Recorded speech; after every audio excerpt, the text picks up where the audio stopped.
மதுரை அரசு மருத்துவமனை கட்டிட மேற்கூரை இடிந்து விழுந்த விவகாரத்தை சென்னை உயர்நீதிமன்ற மதுரை அமர்வு தாமாக முன்வந்து விசாரணைக்கு எடுத்துள்ளது. மதுரை அரசு ராஜாஜி மருத்துவமனையில் நேற்று நோயாளிகள் பதிவு செய்யும் இடத்தில் உள்ள கட்டிட மேற்கூரை இடிந்து விழுந்ததில் கணினிகள் சேதமடைந்தன. நல்வாய்ப்பாக அங்கு பணியில் இருந்த பணியாளர்கள் காயமின்றி தப்பினர். இந்த விவகாரம் தொலைக்காட்சி ஊடகங்களில் செய்தியாக வெளியானது.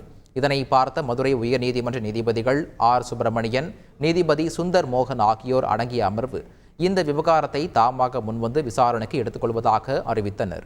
இந்த வழக்கில் தமிழக அரசின் சுகாதாரத்துறை செயலாளர், அரசு ராஜாஜி மருத்துவமனை முதல்வர், மதுரை பொதுப்பணித்துறை பொறியாளர் ஆகியோர் எதிர்மனுதாரராக சேர்க்கப்படுவதாகவும் அறிவித்தனர்.